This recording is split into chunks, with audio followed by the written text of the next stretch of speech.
small silverfish danced around what looked like a bullet wound in the head and another gash torn into the middle of the man's broad back. A thicket of reeds held the body fast against the current. A blood-stiffened blanket and an overturned lantern with a burned-out wick marked a fishing spot. Bait worms had spilled from a jam can and dried on the coarse sand. Emmanuel's heart hammered in his rib cage. He'd been sent out solo on the murder of a white police captain. "You the detective?" The question, in Afrikaans, had the tone of a surly boy addressing the new schoolmaster. Emmanuel turned to face a lanky teenager in a police uniform. A thick leather belt anchored the blue cotton pants and jacket to the boy's narrow hips. Wisps of downy hair grew along his jawline. The National Party policy of hiring Afrikaners into public service had reached the countryside. "I'm Detective Sergeant Emmanuel Cooper." He held out his hand. "Are you the policeman in charge of this case?" The boy flushed.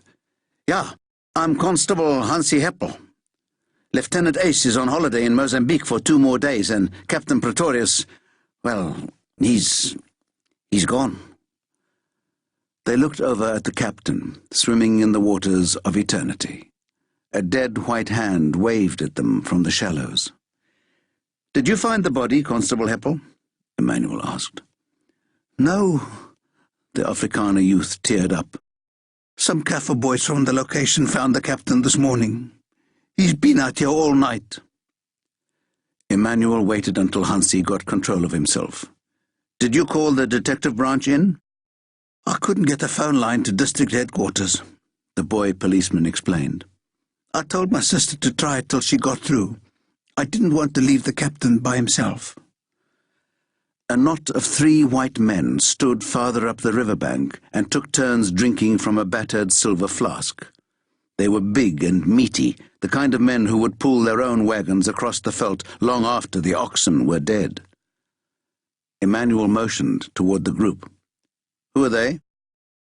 3 of the captain's sons." "How many sons does the captain have?" Emmanuel imagined the mother, a wide-hipped woman who gave birth between baking bread and hanging up the laundry. 5 sons. They're a good family, true folk." The young policeman dug his hands into his pockets and kicked a stone across the bank with his steel-capped boot. 8 years after the beaches of Normandy and the ruins of Berlin, there was still talk of folk spirit and race purity out on the African plains. Emmanuel studied the murdered captain's sons. They were true Afrikaners, all right. Muscled blondes plucked straight from the victory at the Battle of Blood River and glorified on the walls of the Voortrekker Monument. The captain's boys broke from their huddle and walked toward him. Images from Emmanuel's childhood flickered to life. Boys with skin white as mother's milk from the neck down and the elbow up. Noses skewed from fights with friends, the Indians, the English, or the colored boys, cheeky enough to challenge their place at the top. The brothers came within shoving distance of Emmanuel and stopped. Bossman, the largest of the brothers, stood in front. The enforcer stood to his right with his jaw clenched. Half a step behind, the 3rd brother stood ready to take orders from up the chain of command. "Where's the rest of the squad?" Bossman demanded in rough-edged English. "Where are your men?" "I'm it," Emmanuel said. "There's no one else." "You're joking me," the enforcer added, finger pointing to the exchange. "A police captain is murdered and detective branch send out 1 lousy detective?" "I shouldn't be out here alone," Emmanuel conceded.